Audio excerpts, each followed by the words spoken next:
یہ کہ محرم کے مہینے میں عموماً جو ہیں وہ سنی اور شیعہ بھائیوں کے درمیان جو ڈبیٹس ہوتی ہیں، ڈسکشنز ہوتی ہیں، تو وہ جو ہیں اہل سنت ہیں وہ اہل تشیع بھائیوں کو رافضی کہہ رہے ہوتے ہیں، اور جو اہل تشیع ہیں وہ اہل سنت میں ان کو نازبی، خارجی، یزیدی کہتے ہیں۔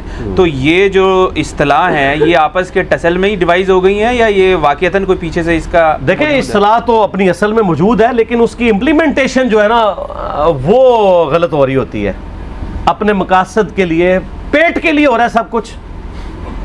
ناسبیت کی اصطلاح شروع سے موجود ہے، رافضیت کی شروع سے موجود ہے۔ نسب عربی زبان میں کہتے ہیں کھڑا کرنے کو۔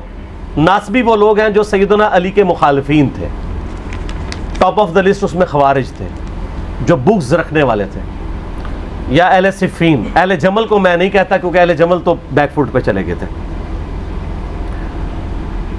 اور دوسری طرف ناسبی کے اگینسٹ جو ٹرم یوز ہوتی ہے وہ رافضی ہیں، جو سیدنا علی کی شان میں غلو کرتے ہیں۔ ظاہر ہے سر، جب آپ 60 سال تک ممبروں کے اوپر سیدنا علی پہ لعنت کروائیں گے تو دوسری طرف سے بھی ریونج آئے گا، وہ حضرت علی کو بڑھائیں گے اور پھر وہ ہر اس بندے کو رگڑے میں لے آئیں گے جس سے آپ محبت کریں گے۔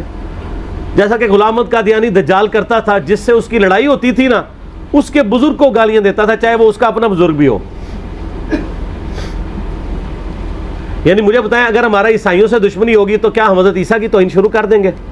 لیکن قادیانی چونکہ اس کا ذہنی توازن ٹھیک نہیں تھا، وہ یہی کام کرتا تھا۔ میں نے پچھلے دنوں میرا جو ایک کلپ چڑھا ہے غلام احمد قادیانی یزیدی، اس میں نے حسین ابن علی کی جو اس نے گستاخیاں کی ہیں وہ دکھائی ہیں۔ وہ یہی تو بتایا کہ وہ حسین علیہ السلام کی اس لیے توہین کرتا ہے کہ آپ کو پتا ہے کہ قادیانیت کے سب سے زیادہ افیکٹو جو مکتبہ فکر ہے نا مسلمانوں میں، وہ شیعہ ہیں، کیونکہ اس نے مہدی ہونے کا بھی دعویٰ کیا تھا تو کئی شیعہ بھی ساتھ لگ گئے تھے۔ اور دوسرے نمبر پہ عیسائی ہیں، کیونکہ اس نے مسیح موعود ہونے کا دعویٰ کیا تھا، تو اس لیے وہ حضرت عیسیٰ کی بھی توہین کرتا ہے اور حضرت حسین کی بھی۔ کیوں؟ کاؤنٹر نیریٹو قادیانیت کے خلاف جب کھڑا ہوا ہے نا تو شیعہ نے اور عیسائیوں نے زیادہ مخالفت کی، کیونکہ ان کی پبلک جا رہی تھی، تو انہوں نے کہا اچھا اب ان مولویوں کو نیچا کرنے کا طریقہ ہے کہ حضرت حسین کو نعوذ باللہ وہ الفاظ استعمال کرو جو میں نے ویڈیو میں ریکارڈ کرا کے HD کیمرے میں دکھا دیے ہیں۔ بس عقل مندوں کے لیے صرف دکھانا ہی ہوتا ہے، بس ایک دفعہ دیکھ لیا، آپ خود فیصلہ کر لیں، کانٹیکسٹ کے ساتھ ہے۔ تو یہاں پہ بھی یہی ہوتا ہے کہ وہ نام رکھے میں۔ اس کی اصل وہ حدیث ہے جو فضائل صحابہ میں دو اوپر تلے روایتیں ہیں کہ سیدنا علی سے موقوفاً روایت ہے کہ میری وجہ سے دو فرقے گمراہ ہوں گے، ایک میری محبت میں غلوف کر کے اور ایک میری دشمنی میں، اور میری وجہ سے دو فرقے دوزخ میں جائیں گے، ایک میری محبت میں غلوف کر کے ایک میری دشمنی میں۔ اس میں مرفوع حدیث بھی ہیں سنن طبرانی میں، لیکن وہ ضعیف ہے، لیکن یہ موقوفاً روایتیں صحیح ہیں اور ظاہر نبی الاسلام کے بتانے پہ ہی محمول ہے۔ تو سیدنا علی کی محبت میں غلوف کرنے والے رافضی اور ان سے دشمنی میں غلوف کرنے والے ناصبی۔ یہ حقیقت ہے کہ ناصبیوں کی اکثریت اہل سنت میں ہے اور رافضیوں کی اکثریت اہل تشیع میں ہے۔ یہ تو آؤٹ آف کوسچن ہے، اس میں کوئی شک نہیں ہے۔ باقی ایک خالی نام رکھنے کے لیے آپ کسی کو کہہ دیں، نجدی کہہ دیں، وہابی کہہ دیں، بدعتی کہہ دیں، ٹھیک ہے جی، بد مذہب کہہ دیں، رافضی کہہ دیں، ناسبی کہہ دیں، یزیدی، وہ ایک علیحدہ بات ہے۔ لیکن حقیقت یہ ہے کہ جہاں پہ موجود ہے ان کو اپنی اپنی اصلاح کرنی چاہیے۔ سنیوں کا کام ہے کہ ایک ٹکٹ میں دو مزے نہ کریں، اپنے اندر جو ناسبی ہیں ان کو جوتے مار کے باہر نکالیں، اعلان برات کریں۔ ہمارے جیل میں بہت بڑا ناسبی تھا، فیض عالم صدیقی، قتل ہو گیا تھا، 80s کی بات ہے۔ آج تک اہل حدیث اس کو ڈس آن بھی کرتے ہیں، اس کے مضامین بھی چھاپتے ہیں، اور وہ مضامین بھی وہ جو اہل بیت کے خلاف لکھے ہوئے ہیں۔ تو ایک ٹکٹ میں دو مزے تو نہیں ہوتے۔ دوسری طرف شیعہ ہیں اور ان کے اندر جو رافضی خبیث گھسے ہوئے ہیں، جو کہ شیخین کے اوپر تبرہ کرتے ہیں، روڈ لینگویج استعمال کرتے ہیں، وہ ان کو اس طریقے سے کنڈیم کرنے کے لیے بھی تیار نہیں ہوتے ہیں، ایک ٹکٹ میں دو مزے کر رہے ہوتے ہیں۔ اب تھوڑی چینج آئی ہے، لوگ کرنا شروع ہوئے ہیں، لیکن یہ دراڑیں اسی وقت فیل ہوں گی جب شیعہ رافضیوں کی صفائی کریں اپنی صفوں سے اور سنی ناسبیوں کی صفائی کریں۔ صرف کہہ لینے سے کافی نہیں ہے کام کہ نہیں جی ہمارا تو کام تھا، ہم نے بس کہہ دیا۔ ان کو فرنٹ سے لیڈ کر کے روکیں۔ اس کی میں آپ کو مثال دیتا ہوں۔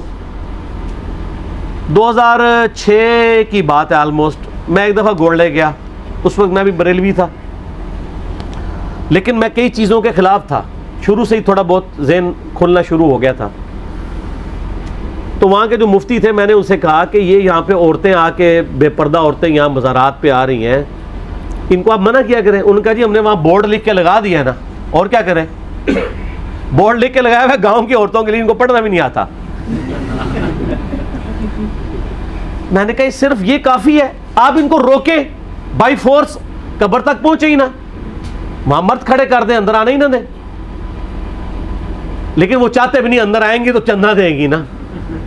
غریب غریب عورتیں بوڑھی بوڑھی اپنے دوپٹے کھول کھول کے اس میں سے 5-5 روپے کے سکے بھی, وہ پیرے وہاں پیر بیٹھے ہوتے ہیں ان کو پکڑا رہی ہوتی ہیں, اور وہ بھی ایسے بے شرم وہ پکڑ لیتے تھے, 5 روپے بھی واپس نہیں کرتے تھے. تو پھر میں نے ان کو اس وقت ایک پھکی دی, بریلویت کے زمانے میں بھی پھکی میں دیتا تھا.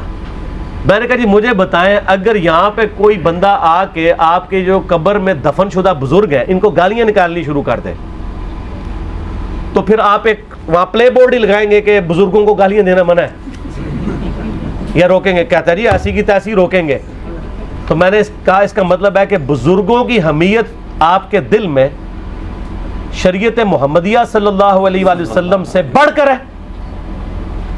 تو اس کا جواب اس مفتی کے پاس کوئی نہیں تھا, نہ کسی اور مفتی کے پاس ہوگا, اور یہ حقیقت ہے.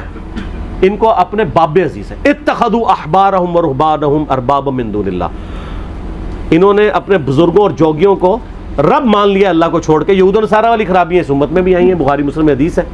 تو میں وہی خرابیاں پیدا ہوں گی جو اگلوں میں پیدا ہوئی تھی, قدم با قدم, بالش بر بالش, حتیٰ کہ ان میں سے کوئی گوہ کے سراغ میں داخل ہوا تم بھی یہی کام کرو گے. صحابہ نے پوچھا یہ اگلے لوگوں سے مراد یہود و نصارہ, آپ نے فرمایا وہ مراد نہیں تو اور کون سے لوگ مراد ہیں؟ تو آپ صلی اللہ علیہ وآلہ وسلم نے پہلی پریڈکشن فرما دی تھی. ٹھیک ہو گیا جی.